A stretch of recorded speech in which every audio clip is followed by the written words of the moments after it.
সোনাইমুড়িবাসী ভালো আছেন? আজকে বাংলাদেশ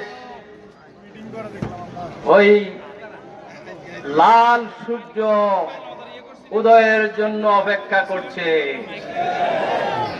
বাংলাদেশের মানুষ পরিবর্তন চায়। 54 বছরের শাসন বাংলাদেশকে দুর্নীতিগ্রস্ত করে ফেলেছে। বাংলাদেশের স্থায়ী কোনো উন্নয়ন হয়নি। বাংলাদেশ আজকে এখনো অন্য দেশের কাছে নত জানু। আজকে জনতা জেগেছে, সারা বাংলাদেশ জেগেছে। ডাক্তার শফিকুর রহমান সাহেবের এক আওয়াজ সারা বাংলাদেশকে আজকে জাগিয়ে দিয়েছে। আমরা পরিবর্তন চাই, দুর্নীতি মুক্ত বাংলাদেশ চাই। তিনি বলেছেন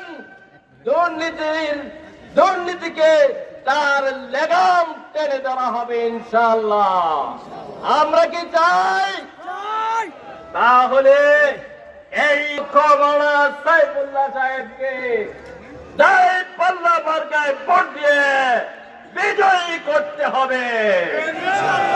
আমরা দীর্ঘদিন থেকে যাদের সাথে আন্দোলন করেছি, যাদেরকে আমরা বারবার বিজয়ী করে দিয়েছি, আজকে আমাদের বিজয় হবে তারা এটা সহ্য করতে পারে না। যারা দীর্ঘদিন যাদেরকে আমরা বিজয়ী করেছি এখনো তারা বিজয় হইতে চায়। ওই সূর্য যেরকম উস্তমিত হয়ে যাচ্ছে আমরা দেখতে পাচ্ছি, তাদের বার্ধক্য এসে গেছে। তাদের দ্বারা দেশ পরিবর্তন করা সম্ভব নয়। সুতরাং নতুন সূর্যোদয়ের দিকে আজকে যাত্রা করতে হবে। আর এর নেতা হবেন ডাক্তার শফিকুর রহমান। আর এই শফিকুর রহমান সাহেব সাইফুল্লাহ সাহেবের হাতে দাঁড়িপাল্লা তুলে দিয়েছেন ওই নোয়াখালী জেলা স্কুল মাঠে। সাক্ষী আছেন আপনারা?